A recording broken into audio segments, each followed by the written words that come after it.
हूँ 30 साल से, तो मैं भी मोदी जी को 30 साल से जानता हूँ, और वो उनको इतनी ये पसंद नहीं है जितनी हुई आज। और इसीलिए आप आज मेरी समझ में आया कि आज तक मोदी जी ने जो उन्हें भाषण अच्छा लगता है उसकी ट्वीट करके तारीफ करते हैं, लेकिन शिवराज जी की तारीफ आज तक नहीं की उन्होंने, जबकि इतना लंबा चौड़ा ये भाषण देते हैं। उनके आज कम से कम 200 बार उन्होंने नाम लिया होगा, और ऐसा कर दिया कि 2014 के पहले इस देश में कुछ हुए नहीं था, न बिजली खंबे थे, न बिजली थी, कुछ प्रगति हुई नहीं थी, न रेल थे, न ग्रामीण विकास हुआ था, न सड़क हुआ था, कुछ भी नहीं। यानी देवगौड़ा जी भी सुनते रहे कि वो भी 1 साल प्रधानमंत्री थे, उनके जमाने में कुछ नहीं। अटल जी भी प्रधानमंत्री थे, उनके जमाने में कुछ नहीं हुआ। बस सब 2014 के बाद ही हुआ। कमाल है, शिवराज जी ने भी आज क्या भाषण दिया, आप लोग तालियां बजा रहे। अरे कुछ तो समझाओ।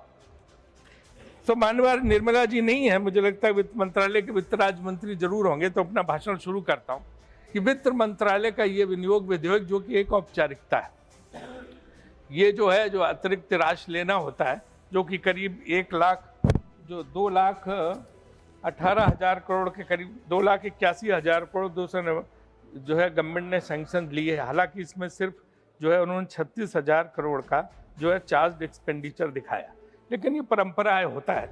और मेरा ही मानना है कि वित्त मंत्रालय को ध्यान देना चाहिए कि जो पैसा दे रहे हैं उसकी जो है, उसका पूरा डिटेल भी, विस्तार भी जो है उस मंत्रालय से जरूर लेना चाहिए। वो कुबेर की तरह होता है वित्त मंत्री, और कुबेर का काम सिर्फ पैसा देना नहीं है, ये भी पता लगाना है कि वो कैसे खर्च होता था।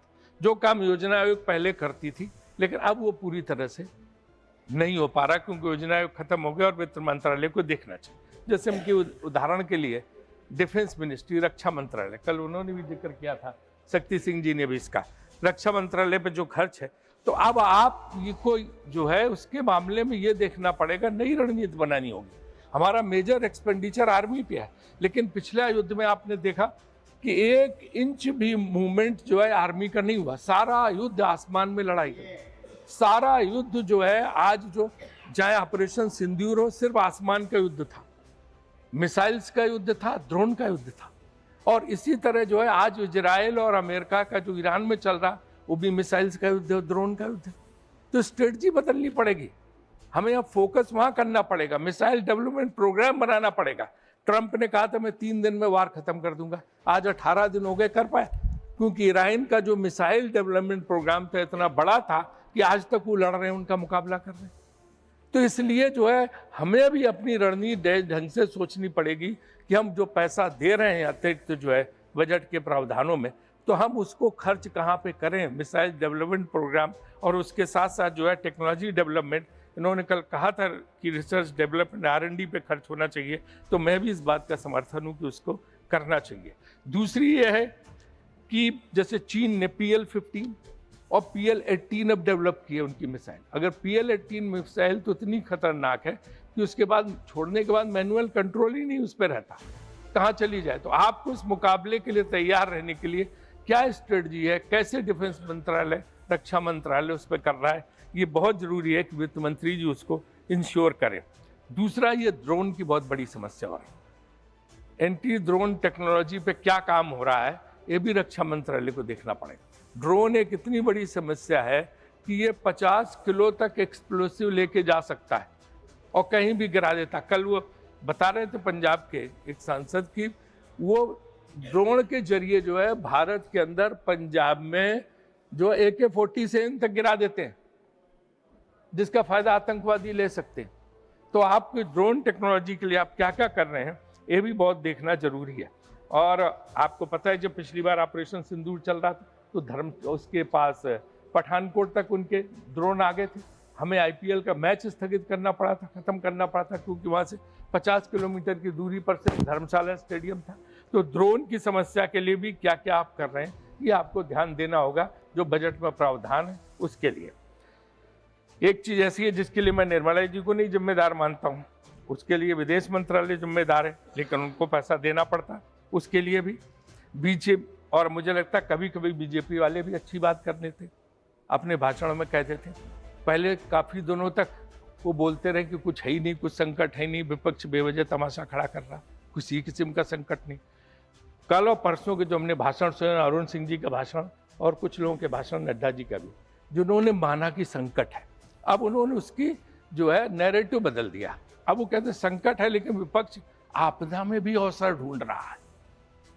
विपक्ष जो है संकट में साथ नहीं दे रहा है। अभी गैस वगैरह का संकट है, गैस LPG का संकट है, उसमें विपक्ष अवसर देख रहा। अरे मुझे तो याद है कि 10 रुपए भी बढ़ते थे तो आप मंत्री जो बाद में हमारी बहन जी हैं, आपको याद होगा स्मृति ईरानी जी, बहुत लोग सड़क पर सिलेंडर लेके बैठ जाते थे।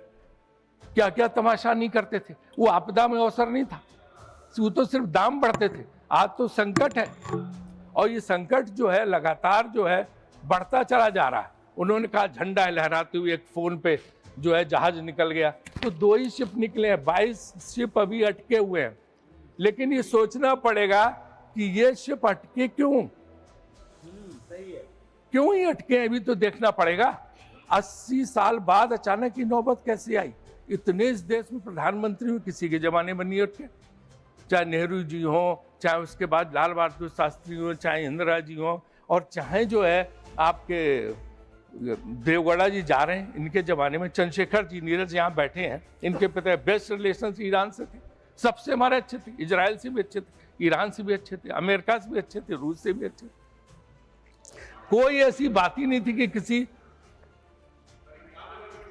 और अन्य कोई प्रधानमंत्री किसी का कोई झगड़ा किसी से था। हमारी नीति ऐसी थी कि सबसे दोस्ती, किसी से झगड़ा ना, हमारे जहाज रुकते थे ना कुछ होते। अब ये एक नया शुरू हुआ कि हमने वो विदेश नीति पूरी तरह से उलट दी। अब हम ऐसे चले गए कि हम बिल्कुल जो है इजराइल के ब्लॉक में शामिल हो गए, उसके गुट में शामिल हो गए। और जो है वो सबीर भाटिया, जिसका हॉटमेल होता है तो बहुत बड़ा IT का है अमेरिका को, उसने एक लाइन लिखी ट्वीट में अपने कि I am still not able to understand what does it mean that India is a motherland and Israel is a fatherland. इसका मतलब क्या है, वो अमेरिका में बैठे भारतीयों को नहीं समझ में आ रहा।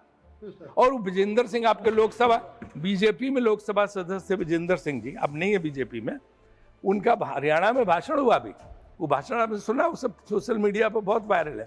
उन्होंने गांव के लोगों की सभा थी बहुत बड़ी, उसमें कहा कि भाई इसका मतलब हुआ कि बापू तेरा इजराइल है,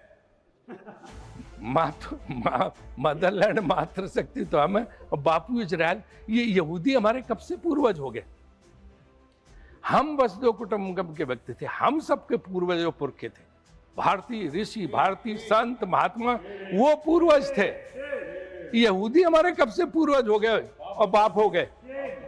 इसका अर्थ क्या, ये भाजपा को स्पष्ट करना चाहिए कि कब से यहूदियों को उन्होंने पूर्वज मान लिया। हम पूर्वज थे, भारत के लोग पूर्वज थे, हमारे राम कृष्ण, हमारे ऋषि मुनि, वो हम थे जिनका गौरव हमें है। बाकी सब कौन थे पूर्वज हमारे। तो ये एक बहुत बड़ी बात है कि हमारी विदेश नीति में हमने जो कुछ भी किया वो इस तरह का किया कि समझ में नहीं आ रहा कि इसका अर्थ क्या है। और यहाँ पे आपने देखा होगा कि क्या कि हम दुश्मनी कभी किसी से लेते नहीं थे। हम दूसरों की लड़ाई में अपना सर क्यों डाल रहे हैं। हम तो उसी नीति पे रहे, नॉन अलाइंड नीति, निर्गुण नीति। ये क्या जरूरत पड़ गई कि हमें जाके अपने आप को समर्पित करना पड़ा। हम उस ब्लॉक में शामिल हो रहे हैं और एक एक जहाज को निकलवाने के लिए फोन करना पड़ रहा। ऐसी स्थिति तो भारत सरकार की कभी नहीं हुई थी। तो क्यों ये कर रहे हैं, ये हमारा आपसे अनुरोध है कि इसको जो है हम जो इस चीज पे जो है गवर्नमेंट को अपनी बदलना चाहिए। आज यहाँ पे बैठे सुधांशु जी सारे लोग हैं, आपको पता क्या असर हो रहा है। आप कहते हैं सब ठीक, एवरीथिंग इज हंकी डोरी। व्हाट इज हंकी डोरी? बनारस काशी विश्वनाथ का मंदिर, और वहाँ सबसे बड़ी माता बाबा विश्वनाथ के बाद है माँ अन्नपूर्णा देवी की, क्योंकि अन्नपूर्णा देवी का जो पूजन होता है कि उनका भंडार कभी खाली नहीं होता, उनका भोजन का भंडार कभी अन्नपूर्णा देवी खाली नहीं होता काशी में। अन्नपूर्णा देवी की रसोई पे कल ताला लगाना पड़ा क्योंकि गैस ही नहीं बची है। जिस पार्टी ने अन्नपूर्णा देवी, जिस सरकार ने मां अन्नपूर्णा की रसोई पर ताला लगवा दिया, वो कैसे बात करता है कि सब कुछ सही है। और इसके पहले सीता रसोई अयोध्या में पहले बंद हो चुकी है। डीएम से तो आप स्टेटमेंट दिलाते, अब मेरा टाइम मत लीजिए। डीएम का स्टेटमेंट तो डीएम तो वही कहेगा जो सरकार कहेगी, लेकिन इसके जो है मां अन्नपूर्णा के उसमें जो मुख्य पुजारी उनका बयान आया, मैं आपको वीडियो यहाँ सबमिट कर दूंगा कि कैसे वहां पे वो बंद हो गया। तो ये देखना चाहिए। नड्डा जी अभी यहाँ पे नहीं है। तीसरा जो पैसा है वो रिलीज किया गया 10,000 करोड़ के करीब स्वास्थ्य मंत्रालय। 10,000 करोड़ में स्वास्थ्य मंत्रालय क्या करेगा? जो 4% से भी नीचे है इस देश में जो लोगों की स्थिति है। इतना लंबा चौड़ा भाषण शिवराज जी ने अटल बिहारी वाजपेयी स्टाइल में दिया, हाथ हिला के, नृत्य करके, घूम घूम के सब तरफ, लेकिन क्या जो है आप उसका हल निकाल पा रहे हैं? आयुष्मान भारत के बारे में बोल रहे थे, आयुष्मान भारत का क्या हाल है?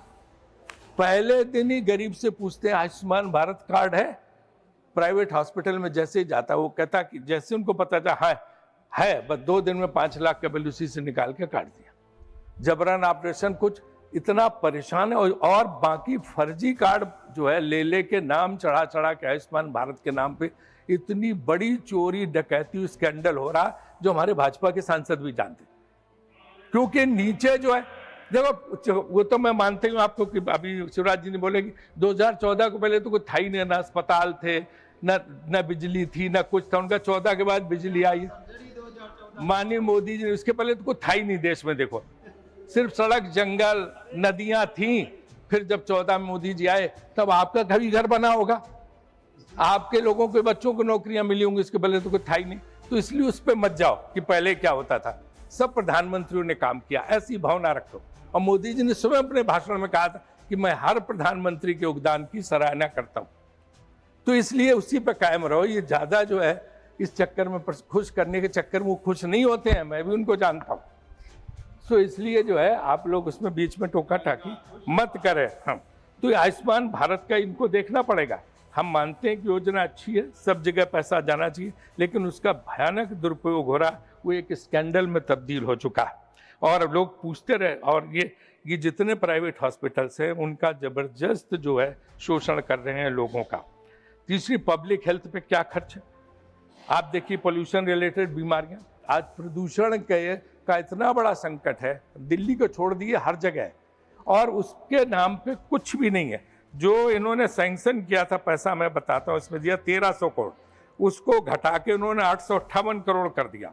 और सिर्फ जो है 6 करोड़ 20 लाख 16 करोड़ 20 लाख जब यूटिलाइजेशन की बात आई तो सिर्फ 14% जो है यूटिलाइज हुआ है। और राजधानी दिल्ली में जो उन्होंने NCAP का फंड दिया था उसका भी बहुत